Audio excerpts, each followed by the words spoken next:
les gars, c'est le Sensei. Du coup, on se retrouve pour un nouvel épisode des maisons d'édition. Et du coup, j'ai décidé d'inviter la Sky Edition avec moi.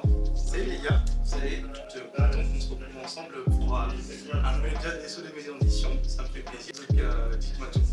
Qui est la Sky Edition? Moi c'est Camille.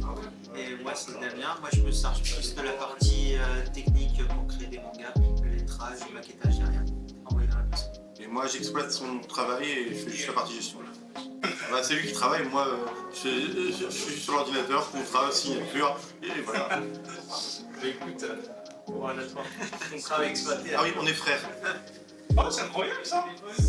Tu savais? Mais ça, je savais pas du tout. Ah oui, je t'ai pas dit, on est frères. C'est incroyable ça, j'ai kiffé moi de fou. Mais je savais pas vraiment, je savais vraiment pas. C'est incroyable. Mais j'aurais kiffé moi avec mon frère, genre on monte une maison d'édition. C'était pas prévu, mais c'est content. Je suis content. Bah, du coup, voilà qui est la Sky Edition. Du coup, vous éditez du manga, du manhwa, coréen et chinois. Depuis 2018, donc ça commence à faire, je sais pas quelle année, quand même 4 ans. Bientôt 5, puisqu'on est fin d'année 2023. Ouais. Et notre première œuvre est sortie en début 2019, donc ça fait 3 ans, bientôt 4. Ouais. On a sorti notre premier truc. D'accord, ça commence à monter doucement. Ouais, ça va, on se plaint pas, maintenant on est chez Hachette, on a des bons trucs qui sortent, les gens sont gentils, ils nous reçoivent bien, donc franchement le public est cool. Voilà. Donc coréen, chinois, taïwanais, français, japonais, maintenant voilà, c'est plutôt bien. C'est nickel. Écoutez, après cette mini présentation, on va entrer dans le vif du sujet des dessous des maisons d'édition. Je sais que vous attendez ça. Donc, première question, comment vous avez géré l'explosion du manga? Comment vous avez géré le boom qu'il y a eu ces dernières années? On a fait comme on a pu. Nous on a commencé avec Todag. En fait, nous on s'était dit, c'est sympa, on veut à tout prix l'avoir en version papier, donc on le fait pour nous. Et c'est pour ça que, genre, première impression, on y va, on fait 3000 exemplaires. Ça c'est en vendredi. Le samedi on nous appelle, on fait voilà, rupture de stock. Enfin, donc maintenant après avoir imprimé le premier truc, on doit réimprimer le premier truc. Donc en fait on a vraiment fait comme on a pu à chaque fois, genre on remettait de l'argent, on essayait de se démerder, etc. Et ça marche bien, le public est au rendez-vous.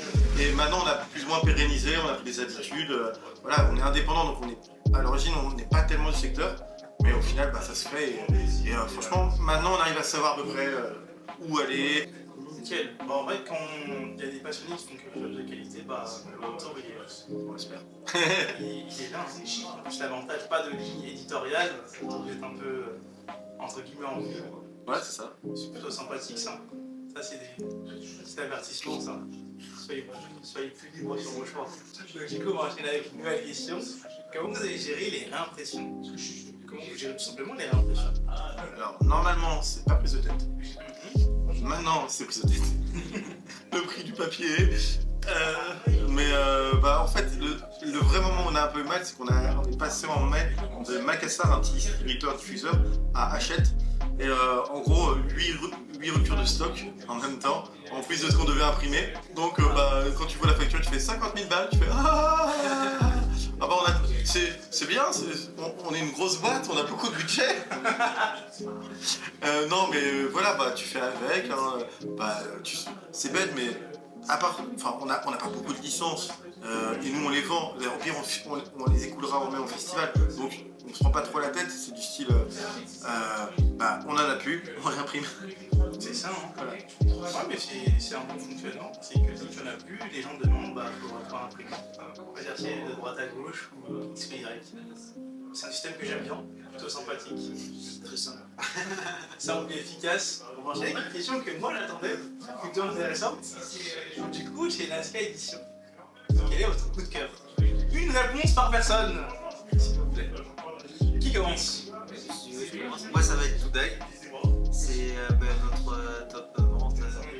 C'est celui-là qui m'a réconcilié grosso modo avec le shonen, auquel je m'étais écarté un peu. Et du coup, je trouvais trop classique, c'est toujours un peu les mêmes, le pouvoir l'amitié, je m'énerve, etc. Non, pas forcément des passements de soi, mais tu sais, les clichés, genre tu sais, dans les combats où ça va être mon ami va se sacrifier pour moi, et du coup, voilà, c'est le genre de déjà vu. Et du coup, celui-là, vu qu'en plus il est chinois, ça change un peu de paradigme. Et je trouvais que c'était vachement intéressant, frais. Je l'ai fait lire à ma nièce pour lui faire perfectionner sa lecture quand elle était toute petite, etc. Et depuis, bah, Elle est tombée dedans. voilà. Comment on dit ça alors? Je vais faire cliché, ce qui va sortir bientôt. Ah, suspense. Waouh! La stratégie. La stratégie, mais du coup, qu'est-ce qui va sortir bientôt? Ah, bah, non, déjà, là, ce qui va sortir octobre, novembre, décembre, c'est évident, tu vois. On peut les avoir, enfin, c'est... Mon père, la reine des vétubeuses, le premier japonais. Sort aussi 2 one-shots dont on aime bien, c'est Funeral Concerto, où globalement, le pitch, c'est quelqu'un qui a fini ses études, qui a droppé ses études, qui va dans son nouveau boulot, employé de pompe funèbre. Ah, Je te jure, le one-shot est sympa pour parler de la vie des gens qui... Enfin, de la vie de la mort, quoi. C'est un type taïwanais, il a été médaillé d'or au Japon Tu vois, c'est pas mal. comme œuvre de l'année Il y a prix international. Ouais, il y a Koxinga, un autre one-shot qui est taïwanais sur... ça fait bataille historique, c'est en... la bataille... Ouais, la bataille d'indépendance de Taïwan, les poussières, c'est 1664. Mais ça fait très 300, un peu. Le mec, il aime bien Li Hongxie, c'est le mec qui a fait Ichthyophobia. Après, en janvier, il y a des trucs sympas qui sortent. On a... T'as oublié Blackfist. J'ai oublié Blackfist, je l'ai mangé. Blackfist, un manoir, donc chinois, de blagards, donc c'est des blagues et de la bagarre. Donc c'est vraiment ce niveau de blaguard. Hein. T'as l'enfant de 8 ans, toi, qui fait ah, c'est drôle, c'est marrant. C'est que des séries courtes là, pour l'instant complètes. Genre Blackfist, il va faire 6 tomes. Il faisait 9 en Chine, mais c'était des tomes de 120 pages. Du coup, je les ai redécoupés pour agrandir. Mon père, la reine des vétubeuses, ça fait 3 et après c'est 2 one-shots. Tu vois, c'est plutôt court. Et après, en janvier, tu vois, on a des webtoons. Les sujets, ça peut être psychologique, ça pourrait être un peu roman, ça peut être... Il y a plein de trucs comme ça qui vont sortir, mais c'est majoritairement des formats courts, des 3 tomes max. Parce que, voilà, on a une seule série longue, quoi, tu vois, en 2023 qui va être en plus. d'accord. Parce que le but, c'est actuellement, c'est un peu compliqué de convaincre les gens, on comprend très bien l'idée de pas forcément se mettre dedans. Après, on reste à 8,95 pour nos séries courtes, longues, pardon. Et dans la plupart des trucs, on fera du gros format, mais genre on va se mettre à 14,95, mais c'est pour des gros formats de style 380 pages. C'est que je t'avoue que de base, quand ils font cette taille, l'impression, tu vois le prix, tu fais je pleure. Quand le tome est à 2,50€, l'impression tu peux pas t'y retrouver. Hein. Bah après 350 pages, c'est pas du tout public, c'est du CNN. Un peu d'artistique. C'est adulte quoi. Voilà. D'accord.